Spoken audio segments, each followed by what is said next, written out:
Minerva അക്കാദമിയിൽ 3-ഇയർ degree കോഴ്സുകൾ ആരംഭിച്ചിരിക്കുന്നു. Medical lab technology, operation theatre technology, cardiac care technology, dialysis technology, hospital sterilisation (CSSD), radiology technology, optometry technology കൂടാതെ hospital management MBA കോഴ്സുകളും ആരംഭിക്കുന്നു. Minerva academy. Contact number 9995373833 അല്ലെങ്കിൽ 9895841933. Minerva academy, skill and professional studies.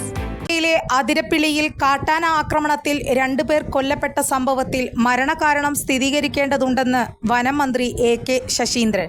മുംബൈയിലുള്ള മന്ത്രി സംഭവത്തിൽ chief wild life വാർഡനോട് അന്വേഷിച്ച് report നൽകാൻ ആവശ്യപ്പെട്ടു. ഇത് സംബന്ധിച്ച് പുറത്തുവിട്ട വാർത്താക്കുറിപ്പിൽ അതിരപ്പിള്ളിയിലേത് അസാധാരണ മരണങ്ങളെന്ന് വിശേഷിപ്പിച്ചിട്ടുണ്ട്. ഇതേ വാർത്താക്കുറിപ്പിൽ തന്നെയാണ് മരണകാരണം സ്ഥിരീകരിക്കേണ്ടതുണ്ടെന്നും പറഞ്ഞിരിക്കുന്നത്. വാഴച്ചാൽ ശാസ്താംപൂവം ഉന്നതിയിലെ സതീഷ്, അംബിക എന്നിവരാണ് കൊല്ലപ്പെട്ടത്. ആദിവാസി വിഭാഗത്തിൽപ്പെട്ടവരാണ് മരിച്ച 2 പേരും. ഇവരിൽ സതീശന്റെ തലയ്ക്ക് ആനയുടെ ചവിട്ടേറ്റ് പരിക്കുണ്ട്. അംബികയുടെ മൃതദേഹം വെള്ളത്തിൽ നിന്നാണ് കിട്ടിയത്. വനവിഭവങ്ങൾ ശേഖരിക്കാൻ കാട്ടിനകത്ത് കുടിൽ കെട്ടി താമസിച്ച 4 പേരാണ് ഇന്നലെ കാട്ടാനയ്ക്ക് മുന്നിൽ അകപ്പെട്ടത്.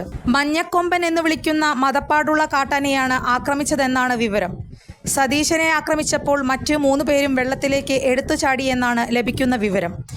ഈ സംഭവത്തിലാണ് അസാധാരണ മരണമെന്ന് വനം മന്ത്രി പറയുന്നത്. കൂടുതൽ വാർത്തകൾക്ക് ഞങ്ങളുടെ ചാനൽ സബ്സ്ക്രൈബ് ചെയ്യുക. ഫേസ്ബുക്ക് ഫോളോ അപ്പ് ചെയ്യുക. വാർത്തകൾ വേഗത്തിലറിയാൻ Anytime News.